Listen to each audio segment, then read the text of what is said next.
Bueno, uno, dos, tres. Muy buenas tardes. El día de hoy estamos en la área de epistemología de las matemáticas, presentando lo que es el tema, la rigorización de las matemáticas en una videoconferencia de Teams. El día de hoy me encuentro al lado de mi compañero Ronald Andrés Pérez. Mucho gusto. Y junto a mi persona, Juan Pablo Payares León, estudiante de segundo semestre. Hola, muy buenas tardes. Mi nombre es Ronald Andrés Pérez Ardila. En el día de hoy estamos realizando el TINS sobre la introducción y la rigorización de las matemáticas. Dice, la rigorización de las matemáticas es esencial para transformar el conocimiento en una disciplina más estructurada. No nos sirve solo tener el conocimiento, sino que también llevarlo más hacia adelante, transformarlo en ciertas ocasiones, ya que hay diferentes personas que pueden adquirir el conocimiento de diferentes maneras y pueden enseñar de diferentes maneras, eh, sino que también pueden abordar las debilidades en sus enfoques intuitivos que han demostrado ser insuficientes y especialmente ante el crecimiento del conocimiento y la aparición de paradojas. Bueno, entonces, respectivo a esto, lo que hizo Ronald, que fue la introducción a la regularización, díganme ustedes, ¿es posible explicar un tema sin tener conocimientos previos? ¿Es posible entrar hacia un tema sin tener fundamentos, solo por intuición? Bueno, entonces vamos a averiguarlo en lo que es esta presentación. Bueno, muchachos, continuamos con lo que son las causas de la rigorización. ¿Por qué la rigorización se atreve a entrar a lo que es el conocimiento tan grande como las matemáticas y la acentúa como una ciencia casi perfecta? Primero que todo, por el crecimiento acelerado del conocimiento matemático. Durante los siglos XVIII al XIX surgen conceptos matemáticos muy exigentes, como lo que fueron las derivadas, los límites, las funciones, que exigen enfoques más precisos, que exigen más fundamentos, que exigen una demostración clara, no una demostración por lo que hasta donde la vista pueda ver, sino una fundamentación con aportes de pensadores, con historia, con enfoque en indagar, en definir y demostrar. Además, se presentan lo que son debilidades en el método intuitivo. ¿Qué pasa? Que este método que se venía aplicando de la intuición, de que investigamos este tema por lo que vemos o por figuras geométricas, llega a un momento en el que ya no es posible seguir explicándolo. ¿Por qué? Porque como vimos anteriormente, se presentan casos de conceptos nuevos. Además, todo lo que eran las representaciones que se hacían geométricamente por este método estaban siendo muy inconsistentes. Además, comienzan a generar dudas, generando contradicciones en, en nuestros oyentes. Conceptos también fundamentales como el infinito y la continuidad, requiriendo una justificación más rigurosa para su comprensión, lo que este método no era capaz. Por eso se presentan debilidades aquí mismo. Seguimos con lo que fue la aparición de paradojas y contradicciones. Cuando el método intuitivo comienza a fallar, comienzan a aparecer todas esas personas que refutaban con paradojas y contradicciones. ¿Qué pasa? Que toda esta gente que estaba muy fiel a la matemática comienza a dudar, comienza a pensar, bueno, ¿es esto lo que estamos haciendo? ¿Está bien esto lo que estamos realizando?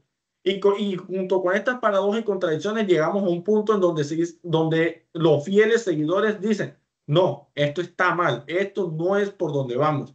Entonces genera desconfianza a finales del siglo XIX.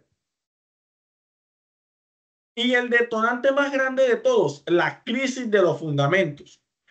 A principios del siglo XX, en lo que fue la época de 1900 a 1930, fue un periodo crítico en la matemática. ¿Por qué? Porque no habían fundamentos, ya los temas no eran justificables, ya un tema no era argumentable, ya un tema no tenía explicación, no tenía demostración.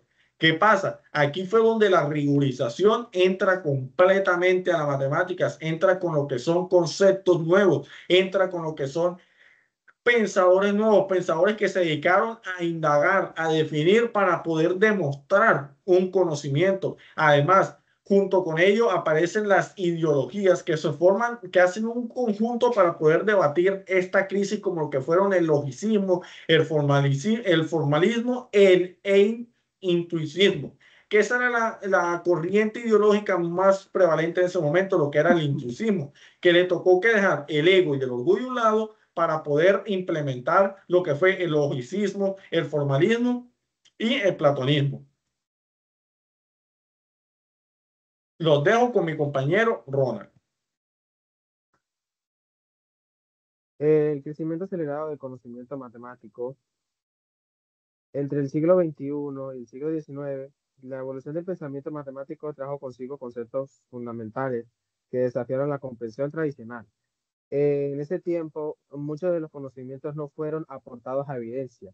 En cambio, que muchas personas querían ver evidencias de su conocimiento, ya no se basaban solamente en la intuición o en el creo esto o creo aquello. Ellos se basaban en las evidencias. Por eso, muchas personas en esos tiempos, que eran los filósofos, surgieron especialmente para abrirnos los ojos y y ver cómo existen las cosas, pero exactamente con evidencias.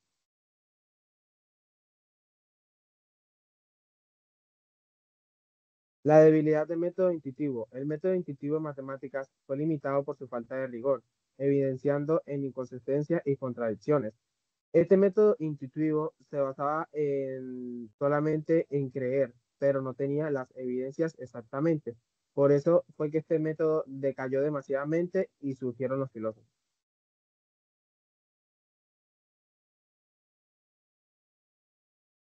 Las apariciones de las paradojas y las contradicciones. Las paradojas que surgieron en la teoría del conjunto a finales del siglo XIX, como la del Cantor y Russell, pusieron definitivamente algunas fallas críticas en los fundamentos matemáticos y en los existentes principalmente, ya que esto llevó a una crisis de confianza, de validez de evidencia, ya que nadie les creía porque no les demostraba que, por ejemplo, que 2 más 2 eran 4.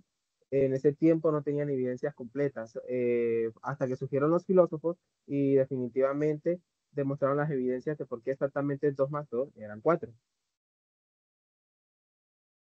Bueno, comienzo con lo que fue el periodo de la crisis de los fundamentos, este periodo más detallado, un periodo en el que transformó la estructura de nuestras matemáticas, en donde se ingresaron axiomáticos, donde ingresaron nuevas geometrías, donde ingresaron nuevos pensadores y cambiaron la historia para lo que hoy conocemos como la gran ciencia de las matemáticas. En 1900, que se genera una conferencia de París. En París se plantea la necesidad de una base sólida para las matemáticas, marcando el inicio de la crisis. Aquí, en este momento, es donde los filósofos de diversas corrientes se unen y dicen, no, aquí está pasando algo, aquí o nos ponemos las pilas, como se podría decir, o se nos va al suelo las matemáticas y esta ciencia no progresa, o todo el trabajo que hemos hecho y nuestros antecesores se va a ver perdido. De ahí sigue la época de 1905, en donde Einstein publica su teoría de la relatividad, desafiando conceptos preconcebidos y resaltando la necesidad de fundamentos más rígidos en matemáticas. Bueno, en esta crisis, Einstein, como dice aquí, genera la teoría de la relatividad. ¿Qué pasa? Que Einstein comienza a utilizar conceptos de las matemáticas demasiado fuertes, demasiado que necesitaban de fundamentos, de argumentos, de muchísima, pero muchísima demostración. ¿Qué pasa? Este método intuitivo no lo tenía. Las matemáticas no era capaz de explicarlo. Entonces, desde aquí comienza todo este paso a paso para que las matemáticas fuera cambiando y la rigorización y ingresara a generar esos fundamentos. Seguimos con la época de 1910, donde se forman grupos de trabajo que desarrollan nuevas ideologías como el logicismo, que busca fundamentar de matemáticas la lógica. ¿Qué pasa? Había de todo. Había intuición, había creencias, había ideologías, pero ¿qué no había? No había lógica, no había pensamiento, no había conocimiento. Entonces, ¿qué pasaba? Todos esos conocimientos se estaban yendo a la borda, lo estábamos tirando. ¿Por qué? Porque no le estábamos aplicando lo que era la lógica. Seguimos con el 1921, ya a finales de esta gran crisis donde todo comienza a solucionarse, como lo fue Russell y Winnehead, que publican Principia Matemática, un intento de construir matemáticas sobre fundamentos lógicos. Aquí se comienza a ver la luz al final del túnel. ¿Por qué? Porque ya comienzan los pensadores a decir, bueno, hay que actuar con lógica, hay que actuar con crítica, hay que actuar con análisis y con demostración. Y estos dos filósofos comienzan con lo que es esta gran obra que abrió las puertas a los fundamentos y a la indagación, que era lo que hacía falta.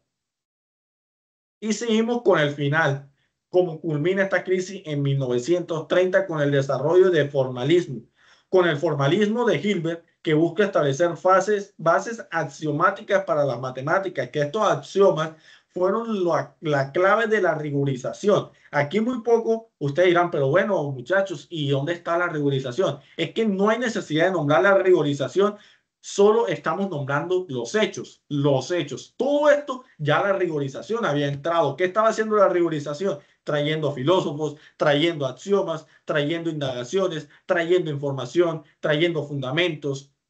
Todo esto es lo que trata la rigorización, muchachos. No es solo decir la rigorización a matemáticas, es explicar por qué se llama así y qué fue ese proceso. Todo esto no es un concepto como tal, es un proceso. La rigorización a matemáticas fue un proceso para llevar a las matemáticas a lo más alto. Los dejo con mi compañero Ronald. Claro que sí, compañero Juan. Por ejemplo, podríamos decir que la formalización del análisis matemático, ya que la rigorización permitió que los conceptos esenciales como límites, continuidad, convergencia y derivación adquirieran definiciones rigurosas, consolidando el análisis matemático como una disciplina sólida y coherente. Es decir, la rigorización de las matemáticas tuvo un proceso largo a través de la historia, en donde fue trayendo diferentes filósofos y trayendo diferentes lógicas, procesos, evidencias, en donde ya todo no se basaba en lo intuitivo, sino principalmente en la lógica y en la coherencia.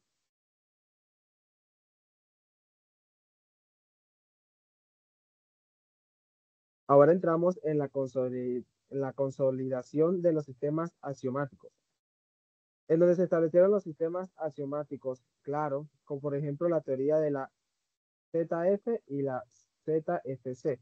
La geometría de Hilbert y el álgebra moderna, lo que nos permitió que todas las demostraciones se sustentaran en fundamentos explícitos y universales. Ya el conocimiento no era en una sola parte, sino que se volvió un diccionario universal en donde fue viajando a través del universo y todas las personas comprendían qué era el conocimiento. Aparición y fortalecimiento de las nuevas áreas matemáticas. La claridad estructural que resultó de la rigorización impulsó el desarrollo y el fortalecimiento de nuevas áreas matemáticas como la topología, la teoría de grupos y la teoría de números modernos, permitiendo nuevas aplicaciones y descubrimientos. Como acabamos de decir anteriormente, antes las matemáticas no se basaban en la lógica ni en la evidencia. Cuando pasamos de dejarlo intuitivo y pasarnos a la lógica, surgieron nuevas áreas como son la topología y la teoría de los grupos. Transformación pedagógica. El enfoque educativo se transformó al introducir métodos que fomentan el pensamiento crítico como indagar, definir, demostrar, promoviendo una comprensión profunda y un argumento coherente sobre los conceptos matemáticos. Las cosas se basaron principalmente en la lógica y en la coherencia. Todas teorías que no tenían lógica ni coherencia eran anuladas inmediatamente. Bueno, hasta acá lo que es el tema. Como mi persona, Juan Pablo Payares, puedo concluir el tema de manera satisfactoria y puedo hacer el quiebre, puedo hacer el cierre cognitivo de la pregunta al principio. ¿Era posible tener o explicar un tema sin información? Claro que no. Aquí está la evidencia. Nosotros, ¿cómo explicamos este tema? Por medio de la información, de la indagación. No es posible. Hasta cierto punto puedes ser capaz, pero ya cuando se te forme o se te haga exigente no vas a poder explicar un tema, no vas a poder llevarlo al más allá, no vas a poder generar esos conocimientos claros y profundos que necesitan los oyentes ¿para qué? Para que tenga validez y credibilidad. Entonces, como conclusión del tema, podemos decir que la regularización en las matemáticas fue la clave para que las matemáticas sean hoy lo que son. Y no solo las matemáticas, no, todas las áreas. Y no solo en sí la demostración de números, de ejercicios, de ecuaciones, no, sino lo que estoy haciendo yo aquí, la pedagogía, la enseñanza. Porque ¿de qué nos sirve hacer una enseñanza sin una base teórica? Una enseñanza que de pronto los alumnos no la pueden detonar como que, profe o docente o sí, ¿para qué sirve esto? Y nosotros no tengamos la capacidad de decirle, sirve para esto, esto, esto y aquello, o te estoy explicando esto para que mañana más tarde lo apliques en tal área. Entonces, podemos concluir que la rigorización de las matemáticas fue la clave para todo lo que hoy es las matemáticas. Muchísimas gracias. Exacto, compañero Juan. Podemos decir que la rigorización de las matemáticas fue un concepto básico y fundamental, ya que permitió dejar todas las intuiciones, todas las leyendas, todas las creencias que no tenían lógica ni tenían evidencia atrás. En cambio, que gracias a la rigorización, hoy en día podemos ver diferentes áreas que se basan en evidencias lógicas y principalmente en la coherencia. Bueno, fue un placer de nosotros dos, de mi compañero Ronald Andrés y mi persona Juan Payares, explicarles ese tema tan importante y de suma importancia. Espero les sirva mañana más adelante cuando les toque ejercer. Muchísimas gracias por su atención y comprensión.